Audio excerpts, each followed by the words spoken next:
The new Trump accounts for kids are designed to help children build savings over time, but the details may be confusing. So we got questions about eligibility and taxes and how money can be used and all that. We're joined by Ryan Dodson with Stanaland, Dodson and Associates to kind of break it all down. All right, so let's first and foremost figure out who this free $1,000 is for. So the free 1000 is for any child that was born here in the United States sometime between January the 1st of 2025 and December 31st of 2028 is eligible for the free $1,000. Okay, and I think we have a graphic that kind of shows that the dates again so that folks can kind of see what's going on with that. It is January 1st all the way until like December 31st, that 2028. So any kid born in that time gets that free money. It's a great thing, and I've seen reports where those accounts have already been funded for the folks who've already filed for it, already put their application in, so they already received their $1,000 for their children already.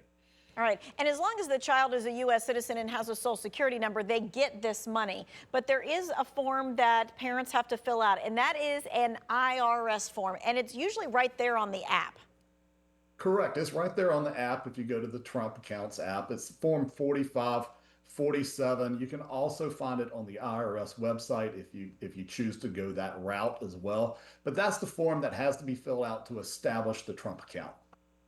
Okay, and this basically is putting their social security, their number on there, their name on there, and it's saying, yes, I'm electing the government to open this account. Correct. Yes.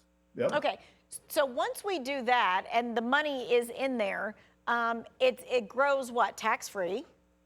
It does. It grows tax-free. It's kind of like a Roth IRA account. And so as long as the money is sitting in there, it's going to grow. It's being put into low index stock funds or EFT funds. And as long as the money is there, it's going to keep on growing tax-free. And even when they take it out, the great part about this is that when they take it out, once they reach retirement age or a couple other things in between, it is then tax-free at that time as well.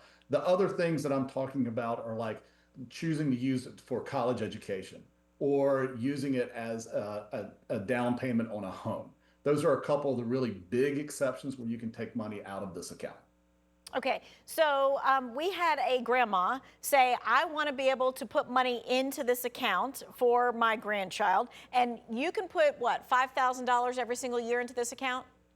Correct. You're limited to $5,000 for that child for that year. So it doesn't mean that, two different sets of grandparents can put $5,000 each. No, it's $5,000 in total in the account per child per year through the age of 18.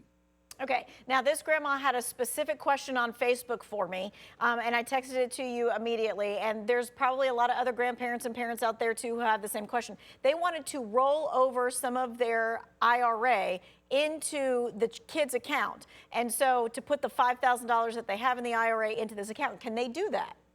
That's an absolutely great and wonderful idea. However, unfortunately, they cannot do that. No, they have to withdraw the money out of their IRA account, put it into their checking account, and then send it to their grandchildren's, Trump account. So you can't roll over anything into this account. It all has to be put in directly by some person or company. And, in part, those are just the rules that we have to live by with this. So. All right, and that means if they take the money out of their account, they might have to pay the fines or the penalties or whatever that happens to be. Well, yeah, hopefully they're of retirement age, and so when they take it out, they'll only be paying the income taxes on the amount that they withdrew. But yes, if they do withdraw early, yes, there are going to be penalties associated with that. But consult your financial advisor before you go and start taking money out of your IRAs.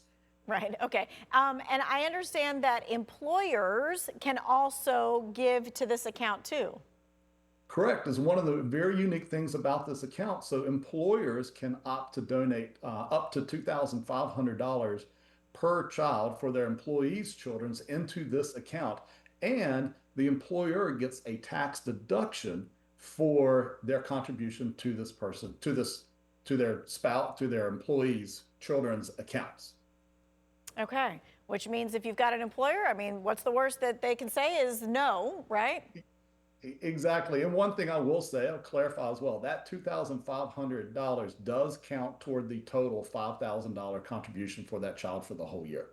Gotcha. Okay. Anything else that we need to know since we're on this topic at the moment? No, those are the big ones. It's just that it goes in after tax. It grows tax free. You can take it out. It is an absolutely fantastic savings vehicle for children's. If it Once you start contributing, just how it compounds over an entire life, and it gets to when they're 50, when they're retirement age, you can take it out. It's absolutely great for them. So Yeah, they can take it out at 18, but it's really not going to do them that much good unless they like really left it in there. I get it. Okay. correct. Well, I Yep. appreciate your time, your expertise. If you want to see this, send it to somebody else. It's going to be in the Two Wants to Know section of our website. Right now, we're going to take a look at the